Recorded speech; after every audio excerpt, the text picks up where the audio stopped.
हमारे मेवाड़ के यशस्वी राणाओं का जो युद्ध घोष था वो एक बार कर लेंगे तो थोड़ी सी नींद की झपकी आ रही है, चली जाएगी। हर हर Mahadev.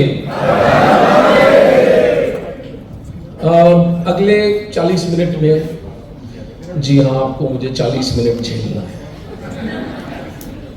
So after the bad news थोड़ा सा उसको स्प्लिट अप कर देते हैं। 10 मिनट भारत के इतिहास के साथ जो भयानक व्यभिचार हुआ उसकी झलक आपको दिखाने की चेष्टा करूंगा। एक लघु समाधान अपनी पुस्तक महाराणा जो कि यहां पर उपलब्ध है, अपने बच्चों की सुरक्षा के लिए उस पुस्तक को एक बार पढ़ लें। मुझे नहीं पता अगर 2024 में सत्ता परिवर्तन होता है तो ये बुक बैन हो जाएगी, ये याद रखिएगा। दूसरी बात, 10 मिनट की इतिहास की एक झलक के बाद पाकिस्तान के हिंदुओं की मार्मिक गाथा का वर्णन करूंगा। ये वो पुस्तक है, ये धर्म ग्रंथ है और जो भी आय इस पुस्तक से होगी वो पाकिस्तानी हिंदुओं को बचाने के काम आएगी। ये सोच के आपके चरणों में रखता हूं। पाकिस्तान के हिंदुओं की मार्मिक कथा, खुद भी रोऊंगा, आपको भी रुलाऊंगा। और तीसरी बात, कोई समस्या आज तक जीवन में एक सर्जन होने के नाते मेरी मौलिक मेडिकल शिक्षा है कि मैं कभी किसी समस्या को समस्या के रूप में नहीं देखता। मुझे समस्या देखते ही मेरा मस्तिष्क इस पर काम करने लग जाता है कि इसका समाधान क्या है।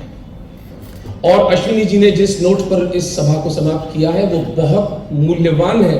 हम नारेबाजी में भूल जाते हैं नारों का मूल्य। कोई समस्या ऐसी नहीं है जिसका समाधान मानव मस्तिष्क के पास नहीं हो।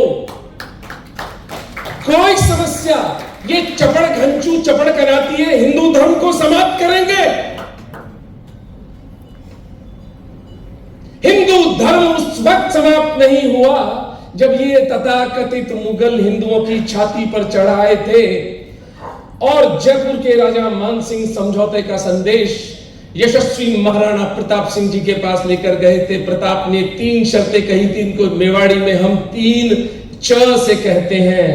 उन्होंने कहा मुझे अकबर से समझौता करवाना है मानसिंह, ये 3 शर्तें हैं। मुंह चौथ नहीं दूंगा, मैं टैक्स नहीं दूंगा, मुंह चाकरी नहीं करूंगा, मैं वो जाकर के उसके महल में उसके दिल्ली सुबानी भुवानी नहीं करूंगा, मुंह छोकरी नहीं दूंगा, बेटी नहीं दूंगा मुसलमान को। अगर ये 3 शर्तें मंजूर हो तो समझौता करवा ले।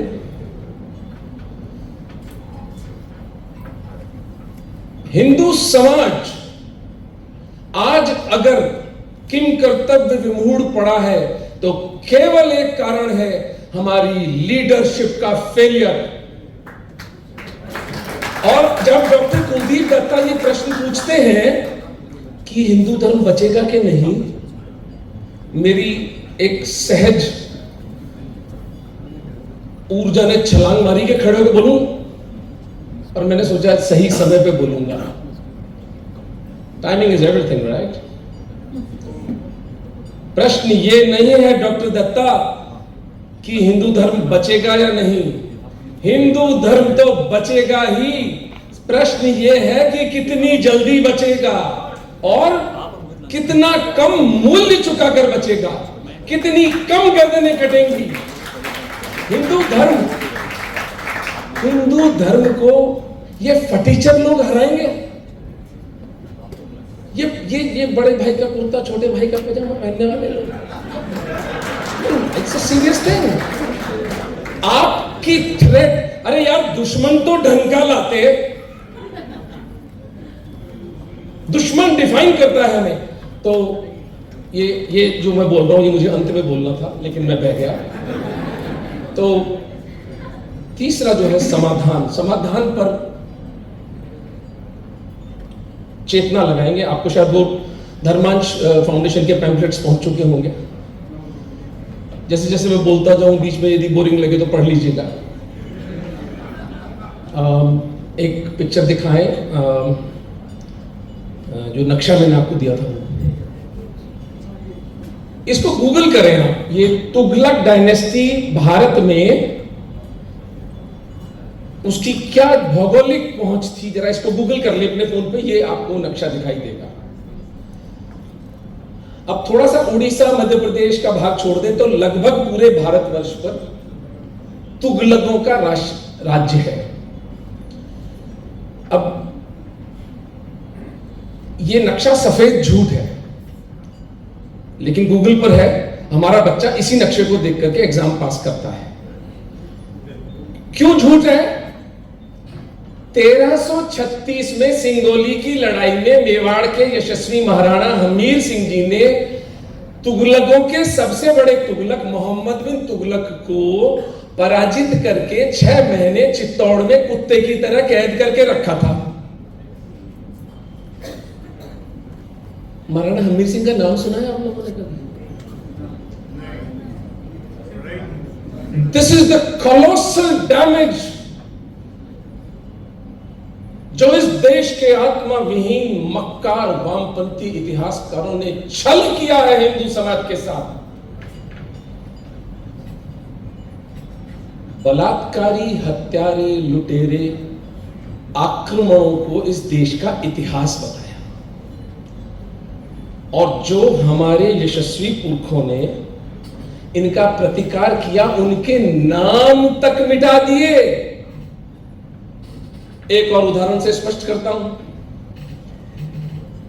भारत के अंदर यदि हिंदू मुस्लिम संघर्ष को हम परिभाषित करें तो किन 3 राजाओं के नाम आपके चित्त में आते हैं, बताएं?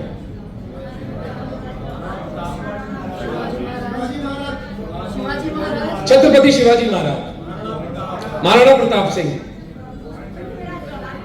श्री गुरु गोविंद सिंह। तो प्यारे हिंदुओं, जितना बड़ा ये स्क्रीन है, इतना बड़ा शीशा आपके सामने रख देता हूं। ये तीनों राजे 16वीं शताब्दी में हुए थे, जबकि गुरु गोविंद सिंह जी महाराज और छत्रपति शिवाजी महाराज तो 17वीं शताब्दी में हुए थे। अच्छा, भारत पर पहला इस्लामी अटैक कब हुआ था? आपको सब पता है, पीछे से कोई बच्चा बताएगा? 8वीं शताब्दी 712 मोहम्मद बिन कासिम। प्यारे हिंदुओं, कभी इस बुद्धि पर जोर डाला है? इस हिंदू समाज की तंद्रा की क्या दुर्दशा है कि हमारी नींद खुलती है 17वीं शताब्दी में। एक राजा का नाम पता है, 8वीं शताब्दी से 17वीं शताब्दी तक आपको किसने मुसलमानों से बचाया? यह सफलता है वामपंथ की और यह विफलता है हिंदू समाज की। बाप्पा रावल, रावल कुमार, ललितादित्य मुक्तापीड़, नाग भट्ट, शाहिया डायनेस्टी, आंध्र के काकातिया, उड़ीसा का नंद वंश, गुजरात के चालुक्य और सोलंकी, नाम सुना है कभी इनका? और जिस भगवा को धारण करके जय श्री राम के नारे कल से लगा रहे हो, पता है किस विलक्षण त्याग का परिणाम है वो? कुछ पता है साका जौहर क्या होता था? साका जौहर यहां पर किसको पता है? अगेन वामपंथ की सफलता। जिस एक घटना के कारण आज हम हिंदू हैं, हमें उस घटना का नाम ही नहीं पता। उस घटना में होता क्या था ये तो हमें क्या पता होगा? अगले 5 मिनट में बताता हूं। राजस्थान में हर 30-40 किलोमीटर पर दुर्ग बने हुए हैं। उन दुर्गों का अपना एक इकोसिस्टम होता था, पूरा का पूरा एक फ्लरिशिंग इकोसिस्टम था। खाना पीना, रहना, हाथी घोड़ा, पूजा पाठ सब होता था। ये मलेच्छ जब आते थे तो किलों को घेर लेते, तो 6 महीने, 8 महीने, साल भर के बाद जब रसद पानी से समाप्त हो जाता था,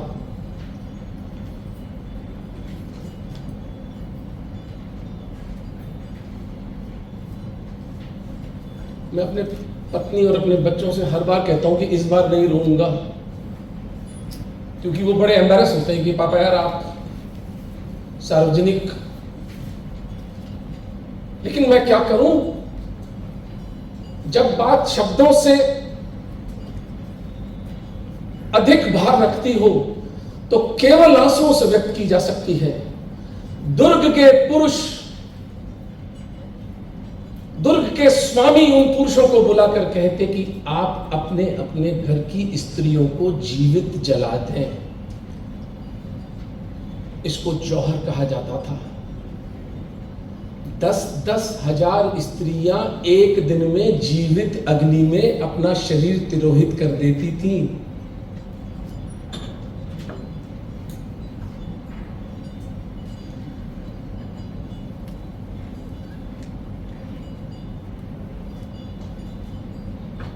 बूढ़ी मां जिसका दूध पीकर बड़े हुए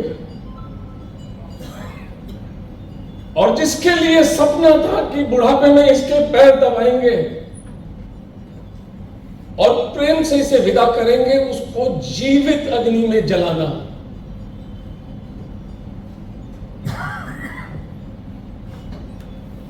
पांच साल की बच्ची,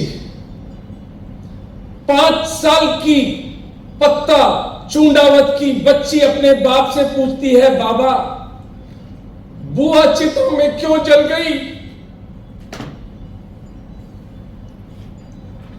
और आप मुझे मां के साथ क्यों बांध रहे हो?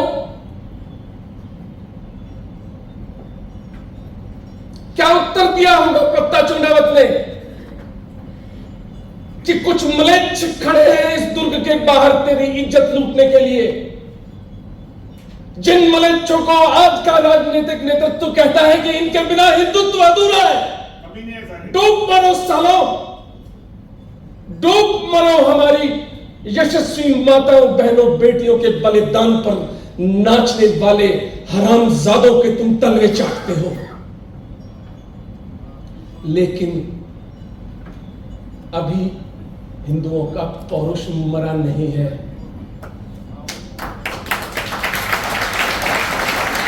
एक का प्रतिकार लेंगे। वक्त आने पे तुझे बतलाएंगे आसमां, हम अभी से क्या बताएं क्या हमारे दिल में है।